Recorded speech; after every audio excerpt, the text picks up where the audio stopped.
Okay, so Boats and Birds by Gregory and the Hawk. So your guitar is going to be in standard tuning, E, A, D, G, B, E, and you're going to have a capo on the 3rd fret. Now, I noticed when I was listening to this, in the studio version of this song, their tuning is actually just slightly sharp. So if you want your tuning to sound identical to theirs, you might just have to tune up every single one of your strings just a fraction of a tone. But basically, standard tuning, capo on the 3rd fret. I'm assuming you already have a grasp on most of this song because you want me to focus mainly on the interlude.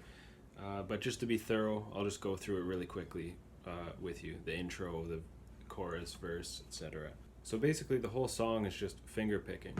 1, 2, 3, 1, 2, 3. So index finger on the 2nd fret of the D string. And when I say 2nd fret, obviously I mean from the capo. So 2nd fret D string with your index finger. And then with your ring finger, 3rd fret of the high E string. And then an open B string. In that order. So that's the D string, high E string, and then the open G string.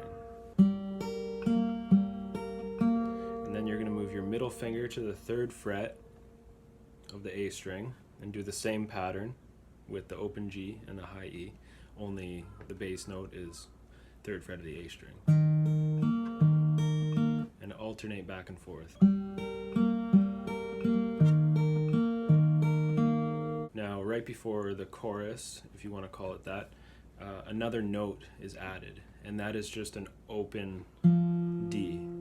So you're going to go 1, 2, 3, and then open, 1, 2, 3, and then here.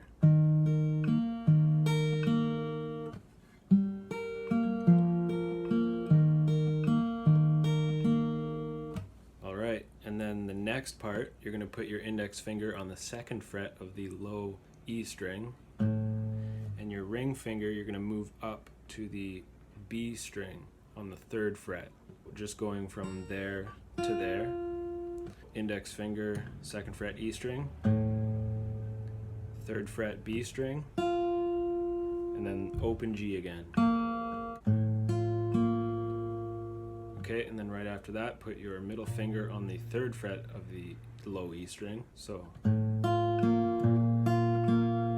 then just move it down 1 string to the 3rd fret of the A string.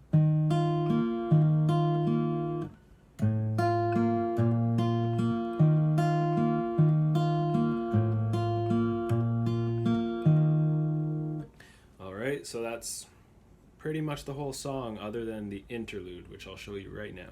Okay, so the first 3 notes of that interlude that you're going to pluck are the open D string, and then 2nd fret of the high E string, and then open G string right here.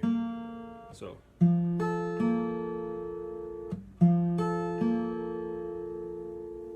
And then you're going to put your middle finger down on the A string of the 3rd fret and do an open E and an open G.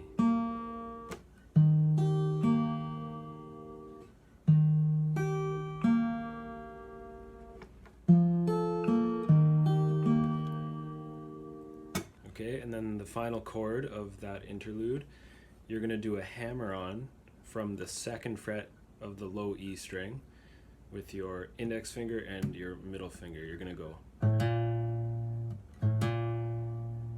Right after that hammer-on is an open G, and then your ring finger on the 3rd fret of the B string. So the hammer-on, open G, 3rd fret B string.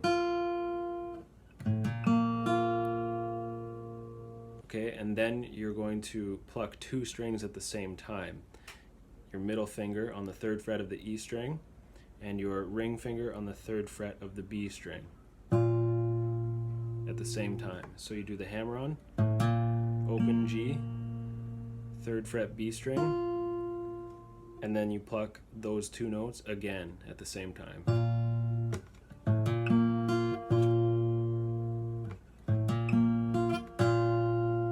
Okay, and then right after you pluck those 2 strings, you pluck the open G string again, and then the open D string.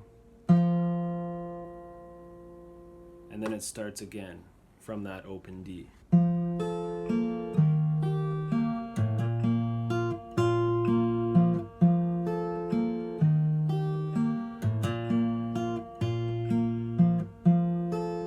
So you can see that that run of notes starts on the open D and finishes on the open D.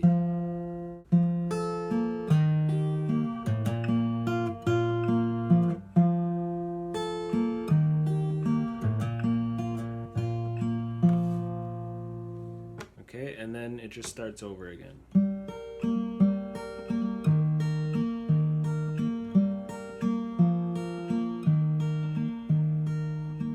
So yeah, I hope that helped. If there's any other questions you have, feel free to message me. Thanks.